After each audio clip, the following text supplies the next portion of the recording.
नमस्कार, आप देख रहे हैं CNZ रिपोर्ट्स। सभी दर्शकों का CNZ रिपोर्ट चैनल पर बहुत बहुत स्वागत, अभिनंदन।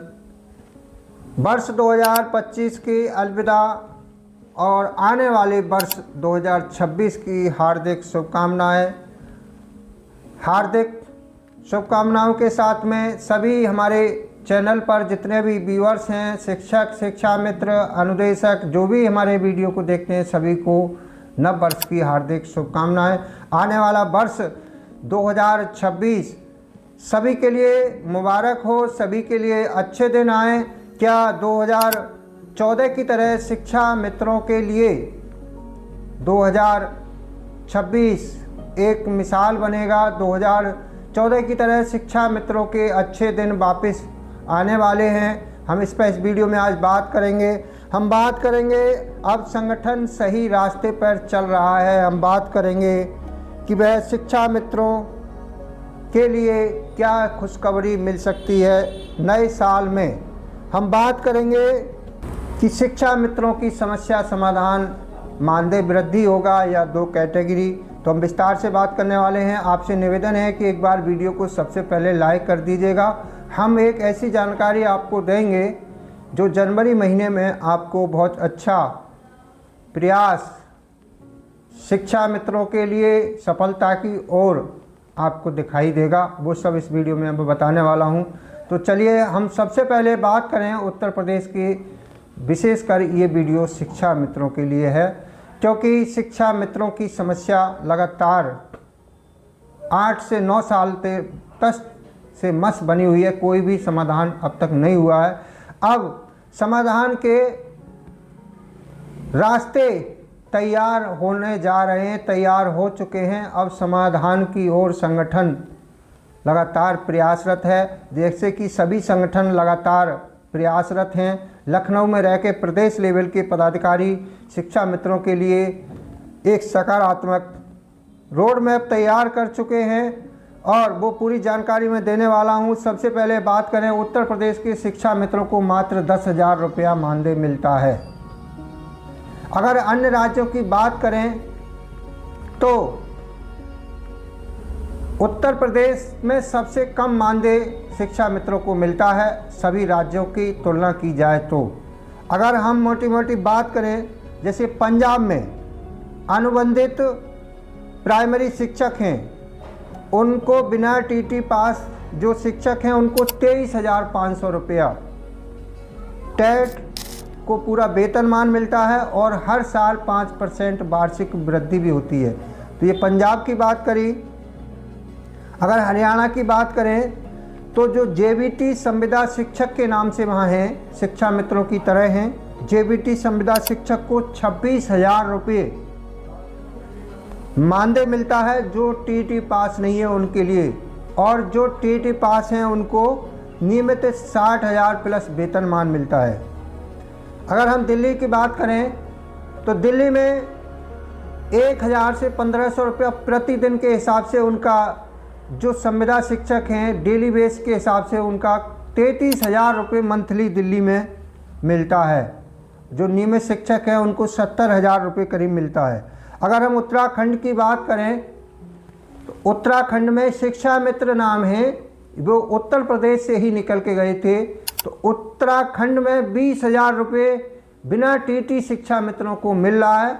बाकी जो टीटी पास शिक्षा मित्र थे उनके लिए पूरा सहायक अध्यापक का वेतनमान और सहायक शिक्षक पद पर उनको नियमित किया जा चुका है उत्तराखंड में। जबकि उत्तराखंड और उत्तर प्रदेश एक ही राज्य से शिक्षा मित्र नाम से थे और 2 राज्य 2000 के बाद अलग हुए हैं। तो आप देख लीजिए 25,000 रुपये उत्तराखंड में भी बिना टीटी वालों को मानदेय पुष्कर धामी सरकार करने जा रही है। अब हम बात करें हिमाचल प्रदेश की। हिमाचल प्रदेश में पैरा टीचर के नाम से थे, तो पैरा टीचर शिक्षा मित्रों की तरह लगे थे और उन्होंने राज्य सरकार ने उनके साथ उनको प्रशिक्षण करा करके BTC प्रशिक्षित करा करके उनको नियमित शिक्षक बनाया और वो मामला कोर्ट में गया और कोर्ट से सुप्रीम कोर्ट से लास्ट बिना टीटी के सहायक अध्यापक का वेतन पा रहे हैं। यानी कि नियमित हो चुके हैं हिमाचल प्रदेश में। अगर हम बात करें राजस्थान की, तो राजस्थान में अतिथि शिक्षक के लिए राजस्थान सरकार ने विगत 3 साल पहले एक उनको वेतन बढ़ाया था। उनका मानदेय जो है उनकी सेवा काल के अनुसार, जो 9 वर्ष से अधिक सेवा यानी कि 9 से 10 वर्ष की सेवा वालों को मानदेय जो किया था 18,500 रुपये, और जिनकी सेवा 18 से 20 साल की हो चुकी है, 18 से 20 साल की हो चुकी है, उन्होंने बहुत अच्छा पैसा 32,000 रुपये सेवा काल के अनुसार 5% वार्षिक वृद्धि राजस्थान में। अब बात करें बिहार की, बिहार में शिक्षा मित्रों की तरह नियुक्त हुए संविदा शिक्षक थे जिनका नाम था नियोजित शिक्षक। नियोजित शिक्षकों के लिए आज लगभग 50,000 रुपया मिलता है। 50,000 रुपया बिहार जैसे पिछड़े राज्य में मिलता है। उनके लिए राज्य सरकार ने उनको एक विभागीय समीक्षा परीक्षा करा करके उनको एक अच्छा पैसा मिल रहा है। आज वहाँ जो सहायक अध्यापक भर्ती होते हैं उनको लगभग 42-43,000 रुपये मिलता है, और जो शिक्षा मित्रों की तरह थे राज्य सरकार ने उनको 50,000 के करीब दे रही है। देखिए बिहार से भी बहुत पीछे है उत्तर प्रदेश।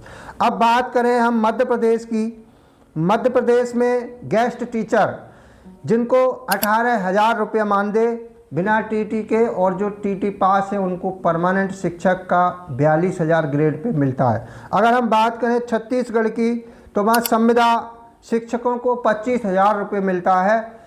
तो देखिए किसी भी राज्य में 18,000 से कम पैसा नहीं मिलता है। अब उत्तर प्रदेश में माननीय मुख्यमंत्री जी ने 5 सितंबर 2025 को शिक्षा मित्रों का बहुत अच्छा करने की बात कही। शिक्षा मित्र और अनुदेशकों के मानदेय को बढ़ाने के लिए भी हम लोग आगे कार्य कर रहे हैं।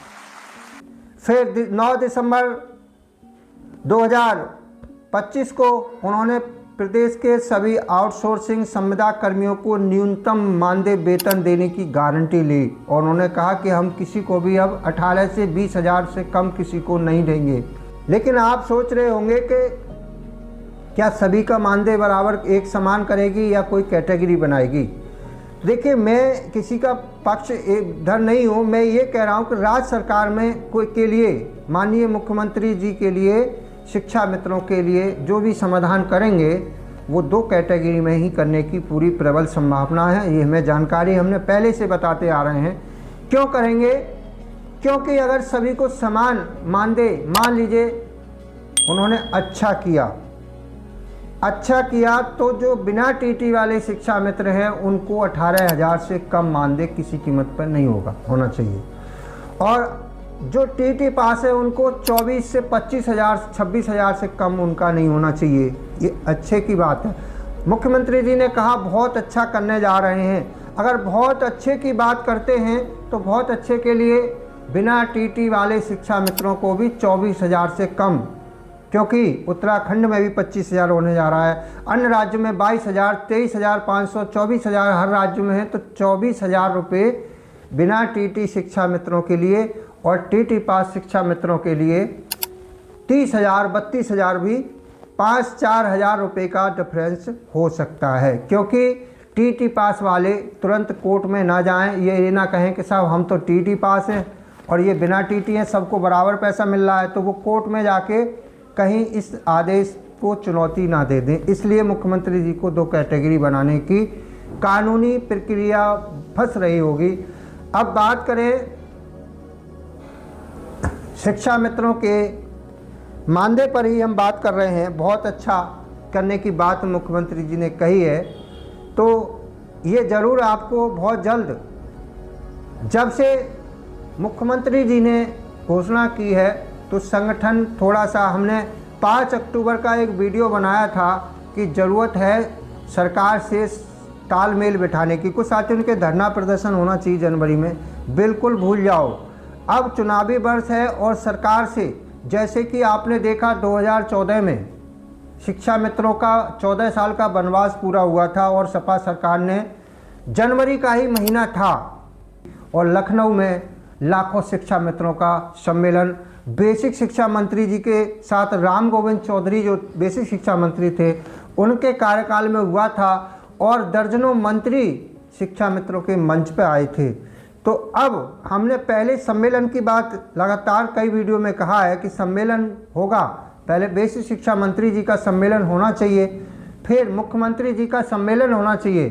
तो इसके लिए संगठन लगातार अपनी पकड़ बनाने में प्रयास कर रहा है और मुझे उम्मीद है कि संगठन जो इस पैटर्न पर चल रहा है उस पैटर्न के अनुसार जनवरी के महीने में आपको देखने को मिलेगा कि माननीय बेसिक शिक्षा मंत्री जी का शायद सम्मेलन भी हो सकता है।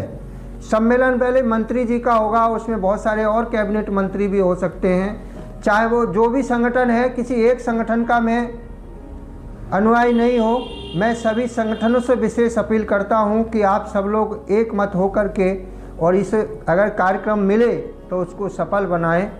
और इस चीज़ की अभी चर्चा विशेष ओपन नहीं है, आपको देखने को मिलेगा और हो सकता है कि मुख्यमंत्री जी का भी सम्मेलन शिक्षा मित्रों को करना पड़े, क्योंकि जैसा पुराना अनुभव है शिक्षा मित्रों को, जब कोई भी सरकार जब इतना बड़ा वोट बैंक हो और उसके लिए कोई अच्छा काम करेगी तो चुपचानी नहीं करना चाहेगी। हर सरकार अपना वोट बैंक का फ़ायदा देखती है।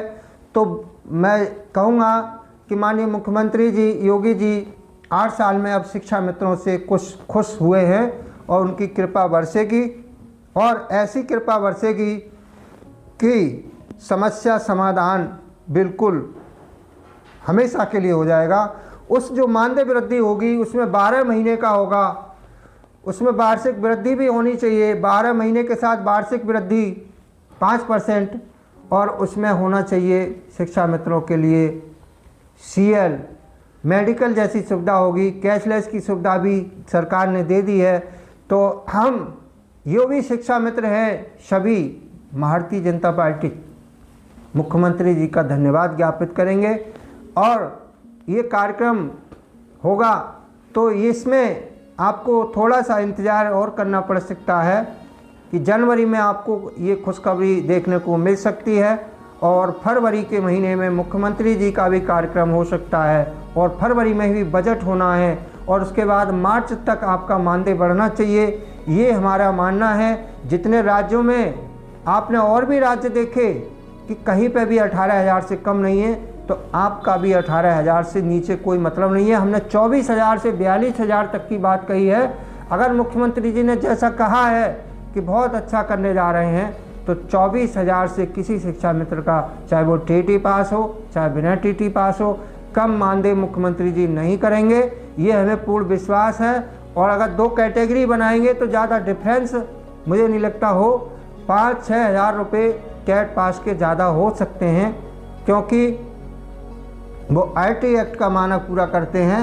सरकार से उनका राइट बनता है कि उन्हें नियमित शिक्षक बनाया जाए, लेकिन आने वाले सुपर टेट की जो परीक्षा देखने को मिल सकती है 2026 में, उसमें जो शेष TT पास शिक्षा मित्र रह जाएंगे 24 से 30,000 रुपये, उनको 30,000 के समथिंग अगर मिलेगा तो जो योग्य शिक्षा मित्र अपने प्रयास करके एक मौका उनको भर्ती में भी मिलेगा। वो 18/11/2020 Ramsharan Maurya judgement supreme court का आदेश है कि एक मौका अभी उनको भर्ती में भी मिलेगा। तो जो भी अपने और मेहनत कर पाएंगे वो सहायक अध्यापक भर्ती के माध्यम से बन सकते हैं। तो जितनी जानकारी हमें मिली है ये हमने आपको शेयर की। अब अभी बात करें उत्तराखंड की, तो उत्तराखंड में भी एक शासनादेश जारी हुआ है कि मुख्यमंत्री पुष्कर सिंह धामी ने 4 दिसंबर 2018 से अब तक जो 4 दिसंबर 2018 तक जो 10 साल की सेवा कर चुके हैं उनको नियमित शिक्षक नियमित करने का जो आदेश पारित किया है, उसी की तर्ज पे भी मुख्यमंत्री जी शिक्षा मित्रों के लिए कर सकते हैं। अब आपसे हमारा एक रिक्वेस्ट है, एक निवेदन है कि आप, मैंने ये बताया कि आप कौन से राज्य का मॉडल आपको अच्छा लगा, कौन से राज्य के अनुसार आपका कार्य ठीक रहेगा, एक बार कमेंट बॉक्स में ज़रूर लिखिएगा ताकि हम उसका आगे और भी विश्लेषण करके और संगठन के पदाधिकारियों तक ये मांग पत्र भेज सकें। आपको हो सकता है किसी साथी को हमसे भी ज़्यादा जानकारी हो कि किसी राज्य में कितना मिल रहा है, और राज्य की अच्छा सटीक और प्रमाणिक जानकारी अगर किसी के पास है तो कमेंट बॉक्स में अपना नाम, जनपद, मोबाइल नंबर लिख करके बताइए, ताकि आपसे संपर्क करें और हम उस आदेश की कॉपी और उस मॉडल को प्रदेश के पदाधिकारियों तक भेज सकें। देखिए साथियों, मैंने कहा कि 2026 शिक्षा मित्रों के लिए पुनः इतिहास दोहराएगा। जैसा वही जनवरी में सम्मेलन हुआ था तो आपको तो देखने को मिला था, जनवरी 2014 के बाद जून 2014 में पहले बैच का समायोजन हो गया था। इसी तरह से माननीय मुख्यमंत्री योगी आदित्यनाथ जी की सरकार में शिक्षा मित्रों का समाधान 2026 में होगा, ये हमें पूर्ण विश्वास है। लगातार हम आशा दिलाते आ रहे हैं। इस वीडियो में कुछ साथी कमेंट किए, कोर्ट से संबंधित हम इस वीडियो में कोई विशेष अभी जानकारी नहीं देंगे। आप थोड़ा धैर्य रखिए, जब लगेगा कि हाँ शिक्षा मित्रों के साथ सरकार ने सही नहीं किया, अगर उचित काम जो मुख्यमंत्री जी ने कहा है वैसे नहीं होता है, तो आगे कोर्ट की प्रक्रिया को भी आगे बढ़ाया जाएगा। मिलेंगे अच्छी खबर के साथ कोई और अन्य वीडियो के साथ, तब तक के लिए सभी को नमस्कार।